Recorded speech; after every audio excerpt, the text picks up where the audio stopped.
আসসালামু আলাইকুম। আজকে আমরা শিখব দেওয়ানি কার্যবিধি 1908-এর দ্বিতীয় খণ্ডের 60 থেকে 74 ধারা পর্যন্ত। চলুন তাহলে শুরু করা যাক। 60 ধারায় আছে ডিগ্রি জারিতে ক্রয়যোগ্য এবং নিলামযোগ্য সম্পত্তি, অর্থাৎ 60 ধারায় কোন কোন সম্পত্তি ক্রয় করা যায় সে সম্পর্কে বলা হয়েছে। যে সকল সম্পত্তি ক্রয় করা যায়: জমি, বাসগৃহ, দালান কোঠা, মালপত্র, টাকা, bank note, cheque, bill of exchange, hundi, promissory note, সরকারি সিকিউরিটি বন্ড বা অর্থের অন্য কোনো প্রকার সিকিউরিটিজ, দেনা কর্পোরেশনের শেয়ার। আর যে সকল সম্পত্তি ক্রয় বা বিক্রয় করা যায় না, যেমন দায়িক বা রায়ের দেনাদার, তার স্ত্রী এবং সন্তানগণের পরিধেয় বস্ত্রাদি অর্থাৎ পোশাক, তাদের রান্নাবান্নার বাসনপত্র, বিছানাপত্র এবং পরিধেয় গহনাদি ক্রয় করা যাবে না। এবং চাষের হাতিয়ার, মহিষাদি, বীজ এগুলো ক্রয় করা যাবে না। ধারা 61 কৃষিজাত দ্রব্যের আংশিক অব্যাহতি, অর্থাৎ কৃষিজাত পণ্য খাওয়ার জন্য আর বীজ বোনার জন্য রেখে বাকিটা ক্রয় করা যাবে। ধারা 62 বাসগৃহের সম্পত্তি আটক, বাসস্থানের সম্পত্তি ক্রয় করার জন্য রাতে বাসগৃহে প্রবেশ করা যাবে না। ধারা 63 বিভিন্ন আদালতের ডিক্রি জারির জন্য ক্রয়বদ্ধ সম্পত্তি। 64 ধারায় সম্পত্তি ক্রয়ের পরে ব্যক্তিগত হস্তান্তর বাতিল।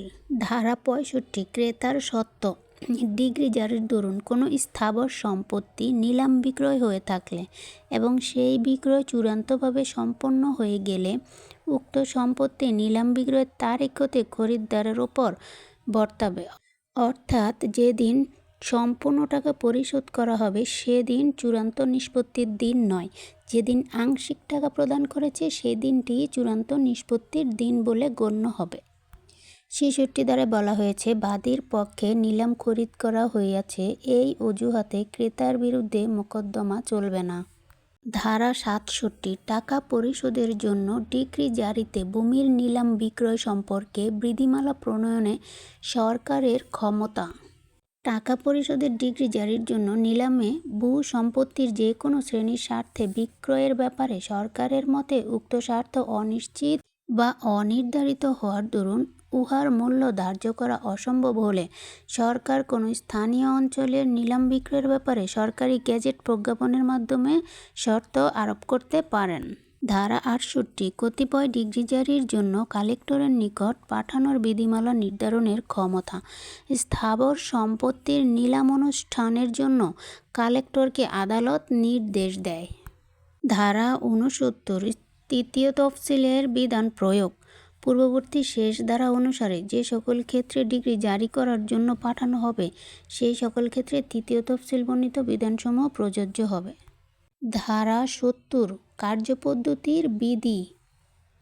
ধারা 71 কালেক্টরের কার্যকে বিচারিক কার্য হিসেবে অনুমান, অর্থাৎ স্থাবর সম্পত্তি ক্রয় করার জন্য কালেক্টরকে যখন আদালত নির্দেশ দেয় তখন যে কালেক্টর ক্রয় করেন তিনি দেওয়ানি আদালত বলে গণ্য হবেন। ধারা 72 যে ক্ষেত্রে আদালত কালেক্টরকে প্রকাশ্য নিলাম বিক্রয় স্থগিত রাখার ক্ষমতা দিতে পারবেন, যেখানে কোনো স্থানীয় এলাকায় 68 ধারা অনুসারে কোনো ঘোষণা বলবৎ নাই, সেখানে কোনো ভূসম্পত্তি বা তাহার কোনো অংশ যদি ক্রয় করা হয়ে থাকে এবং কালেক্টর যদি আদালতকে অবগত করেন যে উক্ত ভূসম্পত্তি বা উহার অংশ প্রকাশ্য নিলামে বিক্রয় করা আপত্তিজনক এবং উক্ত সম্পত্তি বা উহার অংশ যুক্তিসঙ্গত মেয়াদের মধ্যে বা উহার অংশ নিলামে বিক্রয় না করে কালেক্টরের সুপারিশ মত পদ্ধতিতে ডিক্রির দাবি মেটানোর জন্য কালেক্টরকে ক্ষমতা দিতে পারেন। এইরূপ প্রত্যেক ক্ষেত্রে 69 থেকে 71 ধারার বিধানসমূহ এবং তদানুসারে প্রণীত বিধিসমূহ যথাসম্ভব প্রযোজ্য হইবে। ধারা 73 নিলাম বিক্রয়লব্ধ অর্থ ডিক্রিদারগণের মধ্যে আনুপাতিক হারে বণ্টন করতে হবে। ধারা 74 ডিগ্রি জারিতে বাধাদান। যে ক্ষেত্রে আদালত এই মর্মে সন্তুষ্ট হন যে স্থাবর সম্পত্তির দখল দানের জন্য প্রদত্ত ডিগ্রিদার অথবা ডিগ্রি জারির দরুন বিকৃত সম্পত্তির খরিদ্দার উক্ত সম্পত্তির দখল নেওয়ার সময় দেনাদার কর্তৃক বা তাহার পক্ষে অপর কোনো ব্যক্তি কর্তৃক বাধাপ্রাপ্ত হয়েছেন এবং এইরূপ বাধাদানের কোনো ন্যায়সঙ্গত কারণ ছিল না, তাহা হইলে আদালত উক্ত ডিগ্রিদার বা খরিদ্দারের আবেদনক্রমে উক্ত দেনাদার বা অপর কোনো ব্যক্তির 30 দিন পর্যন্ত সময়ের জন্য দেওয়ানি কারাগারে আটক রাখার আদেশ দান করতে পারেন এবং ডিগ্রিদার বা খরিদ্দারকে উক্ত সম্পত্তির দখল প্রতিষ্ঠিত করার নির্দেশ দান করতে পারেন। অর্থাৎ ডিগ্রি জারিতে বাধাদানকারী ব্যক্তির 30 দিনের জেল হবে।